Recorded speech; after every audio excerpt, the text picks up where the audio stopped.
Hi, I have a quote that I want to think about today. When given the choice between being right or being kind, choose kind. I really love that quote. That just means a lot to me. It is from one of my favorite books that we're going to have here for our book talk. This is Wonder. The title is Wonder. The author is the incomparable R.J. Palacio. She had this on the New York Times bestseller list, and as well as it became a major motion picture. We'll discuss the movie a little more later. The age range for this book is ages 8 to 12, translating to grades 3rd through 7th. If you're using Accelerated Reader, the AR level is 4.8. If you are using Lexile, the level is 790. So one of the strengths about this book is that you have so many voices. As you go through the book and you read it, you get the perspectives of multiple characters. The main character, Augie, of course, gives his perspective, but as you read it, the book takes another character and goes into that person's first person voice. So you get to get the perspectives of multiple characters and analyze that. The book has multiple themes, and that is what I'm choosing to teach on, is teaching the standard of identifying theme.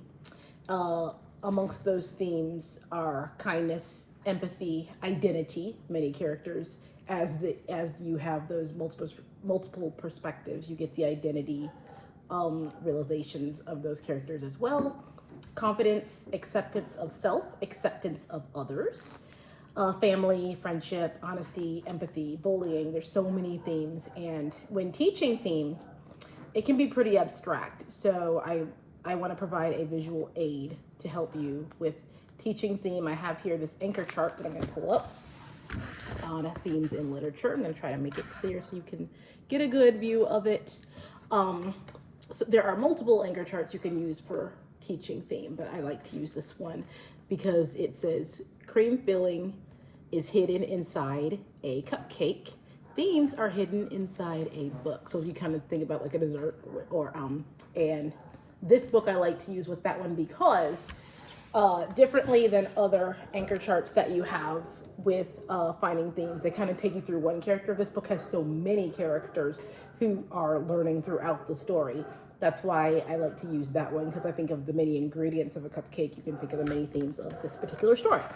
So continuing with that, I had to dig pretty deep to find a weakness of this book. I'm pretty partial because I honestly do believe that R.J.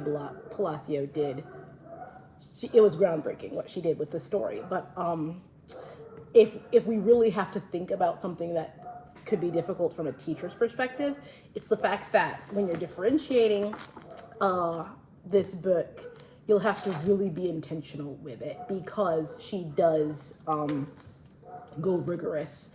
The story is appropriate. The text is a 790 or a 4.8. So if you have an exceptional learner, you kind of have to really be careful. And I would say just do a guided reading if you could, but there are many ways to go through that. I myself would choose guided reading. I do know that for an exceptional learner, it can be a little bit challenging. So as a teacher, you really have to plan intentionally on how you're going to differentiate the text. The images, there's only the front cover, and some people would call that a weakness. For me, I don't really know if I would call it, I think it's perspective. I don't know if I'd call that a weakness as much as a challenge in a good way, a positive challenge, to where it was a great read aloud. And if you're reading this aloud to your class, there are no pictures, there are no images within, it is strictly text. Another reason why I must differentiate, so that's part of that rigor, is you gotta differentiate. The thing about that is it gives the reader a real opportunity to visualize. And as you visualize, you can kind of go through the story. So if you're reading aloud, which is a way to differentiate, you can really have that learner just visualize and just think of what the character looks like, because that is a big part of the story, is the character has a facial deformity. The main character, Augie. Again, I would teach the standard of themes, so that's where I would go with that. And my comprehension standard of that would be making connections. I would use text to self first. Actually, actually, no, I don't know if we didn't do that first, but you could, I would take a Venn diagram, and then here's another visual aid. And you could use text to text. So what we're thinking about is when you're taking this text, wonder, and then you're taking another text to compare it, kind of thing, in text to text, I would choose a nonfiction. And the nonfiction that I would like to use would be on Ruby Bridges. Ruby Bridges, I think, is a wonderful story to use. You can use, there are many great nonfiction text about her as a biographical character, but actually not character, but as a biographical person. There are many great texts about her, and one reason why I would choose to compare the story of Wonder to the experiences in real life of Ruby Bridges is because you could see there are some similarities and challenges of, for example, attending a new school. Spoiler alert, that's part of the book, but it's attending a new school, not being accepted, later making a huge mark on the world. Ruby Bridges has done so much throughout these decades of her as an activist, and she is remarkable. And I see RJ Palacio with her movement of choose kind. She herself also is really making a difference. So that would be a good text to text. Using the same Venn diagram, you could use text to self. You could, like, I would ask, what is a time when you had a situation where maybe you were not kind? Giving the kids a safe space to admit their mistake. It's like, when has there been a time where you wish you had treated somebody differently? Or when has there been a time where you felt like you were the outsider? But so kind of connecting that text to self would be great.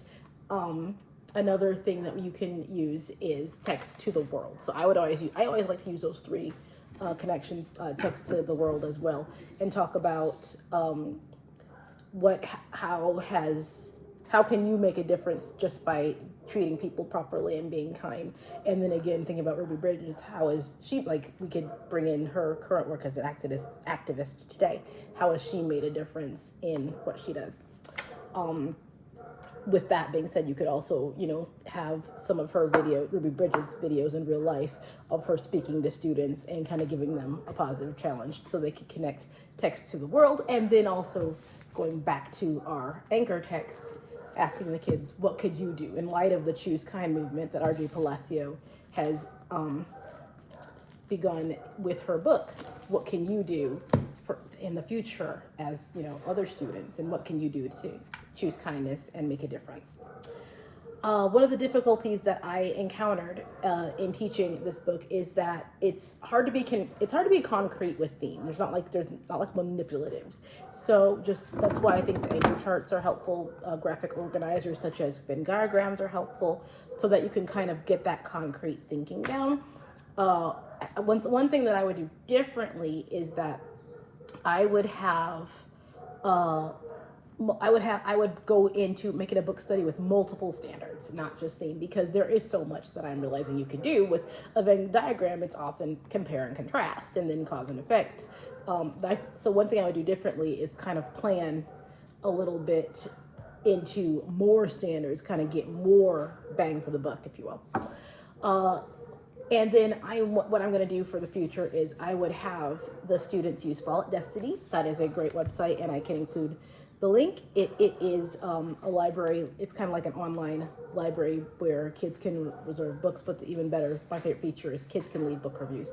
Student voices are very important. Kids using their voices to say what they feel and what they think is very valuable, because I think about Reading Rainbow, where, yes, we love how LeVar Burton would use the books, but how he always incorporated kids, letting the kids use their own review and tell their part. So I have one of my very favorite kids who's ever walked the face of this earth right here. So if you could just come join me, kind of here.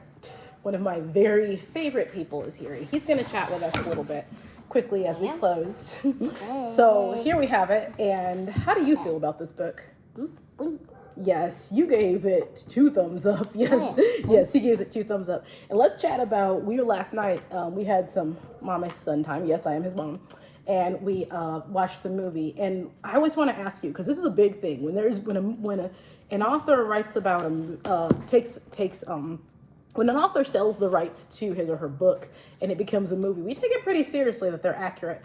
Do you feel like the directors pretty much captured the story in the movie? Well, yeah, pretty much. Yes. There are some changes, but not big ones. Like just kind of minor details that just for the sake of the film, perhaps. Okay, but the story, the whole gist, everything, the characters, it was spot on. Good. I loved the movie. Got emotional. Loved the book. So we recommend this one. How many thumbs? Blink. Times 2 equals 4 thumbs up. All right. Well, anyways, thanks a lot. Bye.